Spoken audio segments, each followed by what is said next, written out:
TFNN. Headline News Update.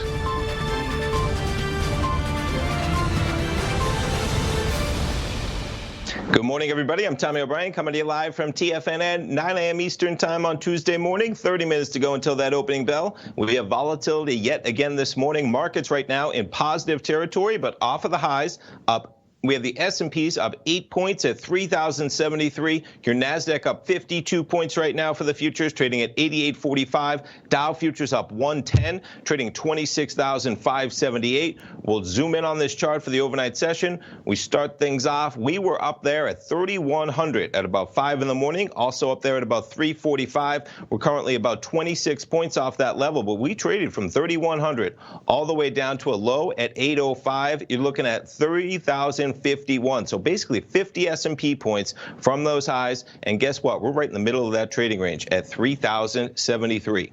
Jumping over to the other markets, Dow 30. You see the fall off, and that fall off having to do with the G7 disappointing the markets. Well, they said that they will come out in support of what they need to do. No specific actions basically talked about in their statement. The market not liking that maybe they could have come out with specific things that they were already going to do to boost their economies in the face of the coronavirus. That did not happen. That news out at 7:30 in the morning. The Dow goes from 26,789. We trade all the way down to 26,400. You're talking about almost 400 points down in the Dow. We've bounced about 168 points from there, 26,573.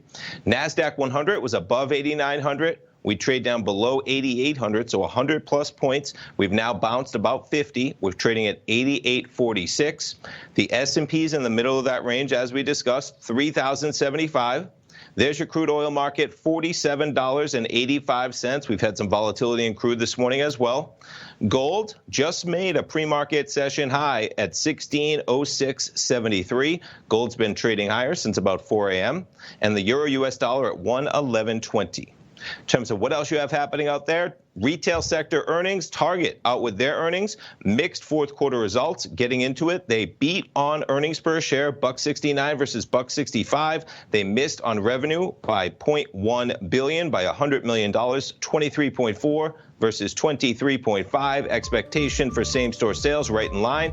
And Kohl's out with their numbers as well, beating on earnings per share, $1.99 versus $1.88, beating on net sales as well, and a bit of a beat on same store. Started off with Kohl's trading at $39.72, and Target, after trading lower, now up a bit at $109. Stay tuned, folks. Larry Pezzento coming up with Trade What You See, live programming all day at TFNN. We'll be right back.